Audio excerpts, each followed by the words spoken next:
आज का हमारा पाठ है 9वीं कक्षा की हिंदी पाठ्य पुस्तक स्पर्श के काव्य खंड से अरुण कमल द्वारा रचित कविता खुशबू रचते हैं हाथ।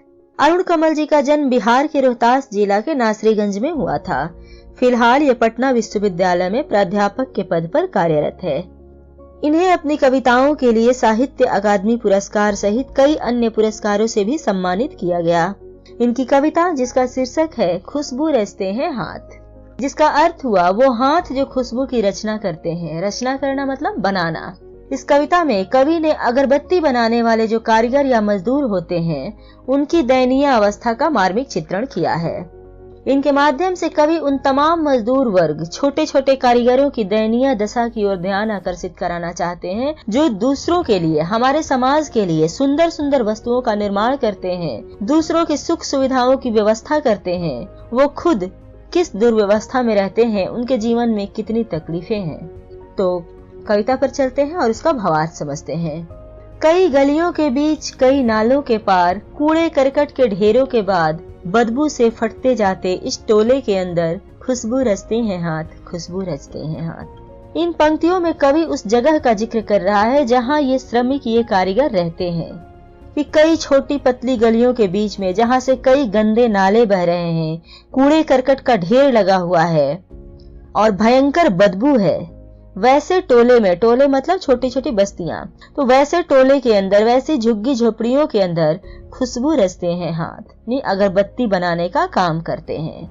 खुशबू रचने वाले, अगरबत्ती बनाने वाले लोग ऐसी जगहों में रहते हैं। कवि यहाँ कहना चाहते हैं कि जो वर्ग लोगों के घरों में खुशबू, सुगंध बिखेरने का काम करते हैं, वही सबसे गंदे और बदबूदार इलाके में अपना जीवन बिताने के लिए क्यों मजबूर है। उभरी नसों वाले हाथ, घिसे नाखूनों वाले हाथ, पीपल के पत्ते से नए नए हाथ, जूही की डाल से खुशबूदार हाथ, गंदे कटे पिटे हाथ, जख्म से फटे हुए हाथ, खुशबू रचते हैं हाथ, खुशबू रचते हैं हाथ। जो हाथ खुशबू का निर्माण कर रहे हैं, उनके हाथ किस किस प्रकार के होते हैं। उभरी नसों वाले हाथ, वृद्धावस्था में नसें उभरी हुई मोटी मोटी दिखती है, अर्थात बूढ़े बुजुर्ग जिनके हाथों की नसें कमजोरी के कारण उभर गई है, वो भी अगरबत्ती बनाने का काम करते हैं। घिसे नाखूनों वाले हाथ, मेहनत करने से उनके हाथों के नाखून पूरी तरह से घिस चुके हैं। पीपल के पत्ते से नए नए हाथ, बच्चों के हाथ जो अभी पीपल के पत्ते के समान नए और कोमल है, वो भी इस काम के लिए मजबूर है।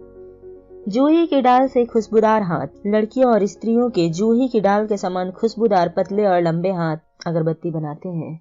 गंदे कटे पिटे हाथ, जख्म से फटे हुए हाथ, खुशबू रचते हैं हाथ, खुशबू रचते हैं हाथ। गंदे कटे पिटे हाथ, उन हाथों पर कई जगह जख्म हो गए हैं, वो हाथ हमारे लिए खुशबू की रचना करते हैं। अर्थात उन कारीगरों का पूरा परिवार ही अगरबत्ती बनाने के काम में लगा हुआ रहता है, चाहे वह बुजुर्ग है, बच्चा है या स्त्रियां, सभी इतनी कड़ी मेहनत करने के लिए मजबूर होते हैं कि उनके कमजोर और कोमल हाथ कई जगह से कट फट कर जख्म से भरे हुए होते हैं। यही इस गली में बनती है मुल्क की मशहूर अगरबत्तियां। इन्हीं गंदे मोहल्लों के गंदे लोग बनाते हैं केवड़ा, गुलाब, खस और रात रानी अगरबत्तियां।